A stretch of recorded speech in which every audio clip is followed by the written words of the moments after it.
यदि साक्षात नारायण, अरे जगत का पालनहार जो जगत को अपने हाथों से देता है, वह मेरे सामने आज मांगने आया है, तो मेरे भाग्य की सराहना तो कीजिए गुरुदेव। सारे जगत का जो मालिक है वो आज मुझसे मांगेगा। बोले इन्हें मना कर दो, बोले नहीं।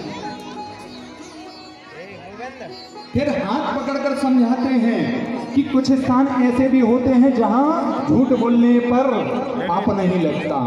स्त्री सो नर्म विवाहे चा वृत्यर्थे प्राण संकटे गौ ब्राह्मणार्थे हिंसाया नानत जुगोपिता।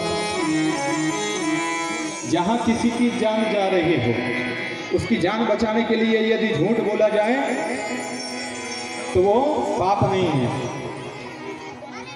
स्त्रियों से यदि कुछ समय के लिए बात कोई छुपानी हो और उनसे झूठ बोला जाए तो उसमें पाप नहीं है। नर्म या अपने हंसी मजाक में यदि झूठ निकल जाए तो उसमें पाप नहीं लगता। प्रत्यर्थ जिसके द्वारा हमारी रोजिका चल रही है, उसको चलाने के लिए एक दो बार, ऐसा नहीं कि महाराज लोग होते हैं ना, कपड़ा वाले जो होते हैं, मैं कह नहीं रहा हूं, मैं एक जगह गया था, उन्होंने कहा महाराज ये कपड़ा इतने का है, दोनों छोरों की कसम। कहा?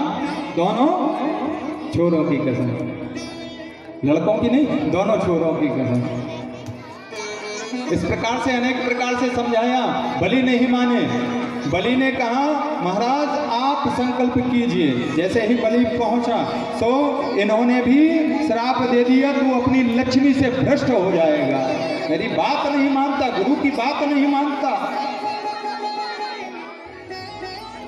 वहां से चले गए और संकल्प लिया, मैं 3 पग भूमि इस बटुक बामन को दान करता हूं।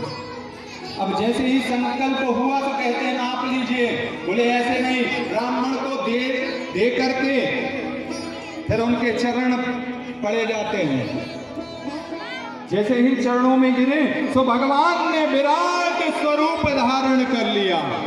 एक चरण ऊपर गया तो अतल वितल सुतल तलातल रसातल महातल, और एक चरण नीचे अतल वितल सुतल तलातल रसातल और पाताल। दूसरा ऊपर भू भुआ जन महासार और सत्यलोक तक भगवान का चरण पड़ा। वहां पर ब्रह्मा जी ने भगवान के चरणारविंदों का अभिषेक किया। श्रम जल बिंदु कमंडल राखो, उसी से भागीरथी श्री गंगा जी महारानी की उत्पत्ति हुई। बोलिए गंगा महारानी की। और भगवान फिर आ गए। बोलिए दानी महाराज, आपने तो कहा था 3 पग भूमि, मैंने तो 2 ही नापे हैं। बलि ने कहा महाराज धन बड़ा कि धन का मालिक बड़ा? बोले भैया धन यदि एक बार चला जाता है तो धनवान फिर से उसे कमा लेता है, इसलिए धन से ज्यादा 10 गुना वो धनवान बड़ा होता है। तो कहते हैं महाराज अभी तो आपने मेरी संपत्ति ही नापी है, अब मुझे भी नापिए। तीसरा चरण भगवान ने उसके सिर पर रखा है। भगवान के भी अश्रु निकल आते हैं। वाह, ऐसा भक्त होना चाहिए। बोलिए बावन भगवान की जय हो। और भगवान ने कहा कि हे पुत्र अभी तुम सुतल लोक में जाओ, आगे आने वाले मनवांतर में तुम इंद्र बनोगे। और भगवान बटुक ब्रह्मचारी होने के पश्चात तो उसने भी कहा महाराज आपका ये जो सुंदर स्वरूप है, मैं इसका दर्शन करना चाहता हूँ और ऐसे दर्शन करना चाहता हूँ जब भी घर में प्रवेश करूँ तो आपके दर्शन हो, बाहर निकलूँ तो आपके दर्शन हो। भगवान ने कहा इसका मतलब कि हम आपके चपरासी बन जाए। बोले महाराज मैंने तो ऐसा नहीं कहा। तो दर्शन तो तभी होंगे। तो बोले प्रभु जैसे आप समझें। भगवान सुतल लोक को पधारे हैं सभी के साथ में, और एक रूप से उपेंद्र बनकर माँ लक्ष्मी को जब यह मालूम हुआ नारद जी के द्वारा तो लक्ष्मी जी भी गई। ये कथा बहुत ज़्यादा ना बढ़ाएंगे।